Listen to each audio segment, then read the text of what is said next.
Hello snowboarders of the internet, I'm your host Avran LeFeber, and in this video we're going to be reviewing the Salomon Dancehaul. This board features Salomon's Rock Out Camber, which is a flattened camber that comes down just outside the insert pack and then gives you rocker in the tip and the tail.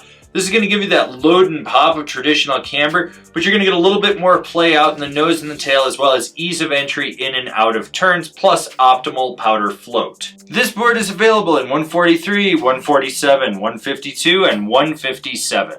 I rode this board at Copper Mountain on a mostly sunny bluebird day. There was a little bit of wind, warmer temps, you had slushy, chundery, spring-like snow with some ice in the shade. It was just like that huge mix of conditions, and I rode it with my Rome Black Label bindings and my K2 Thraxis boots. This board comes in with just below a middle-of-the-road all-mountain freestyle flex. You have softer tips, slightly stiffer midsection, with a fair amount of torsional flex.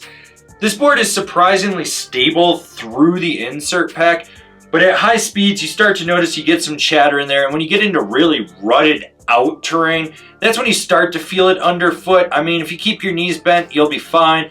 If you're not prepared for it, you're probably going to eat shit and die, and then you're going to cry, and then someone's going to come along and you're going to be dead, and well, who cares about that?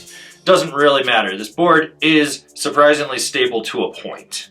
The pop from this board comes off the outside of the back foot. You really notice that that's where you get your spring. You don't really so much as load that center camber section to get it to engage. You more or less just spring off that rocker flex point right outside the rear binding. You'll notice that right away. With that said, the camber through the middle, you don't really have to load it up aggressively. It's pretty much loaded the second you're strapped in and perfectly flat based.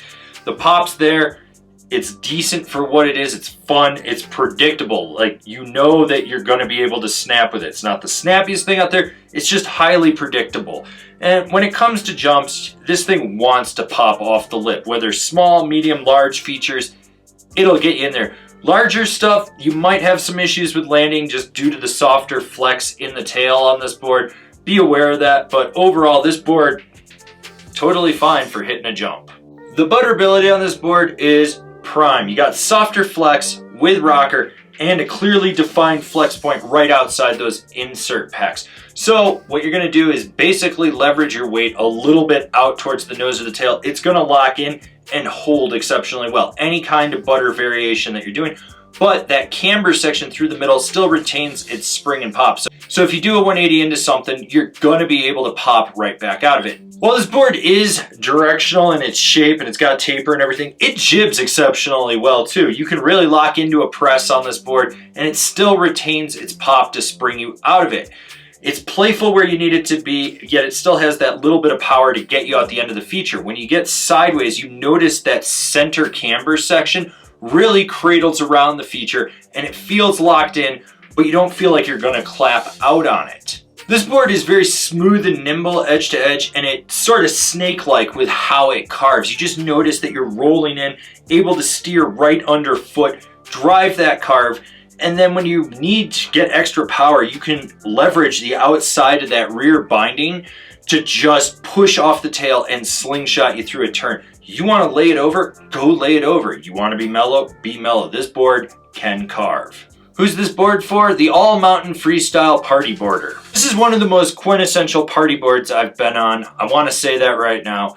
This thing, when you look at it and you're like, oh, it's a free ride board. No, it's so much more than that. It's actually a freestyle board with a free ride board shape.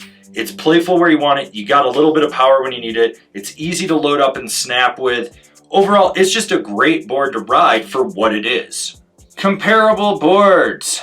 The Rome Stale Cruiser, the Kemper SR, the Telos Mike Ranquet My Story. Binding recommendations, the Salomon Hologram, the Flux DS, the Rome Vice. This has been my review of the Salomon Dancehaul. Do you agree? Do you disagree? Do you own one? Are you going to buy one? Leave me a comment down below. Let's have a conversation about this snowboard. If you're new here, remember to subscribe, click the bell, get those notifications. That way you're not missing any of the videos we got coming out for all you snowboarders of the internet. And if you really like what we're doing over here and you want to support us further, swing on over to Angry Snowboarder VIP and become a member. Sure, I could tell you more here, but I got a video over there that explains it so much better. As always, I've been your host, Avran LeFeber, and I'll see you in another video.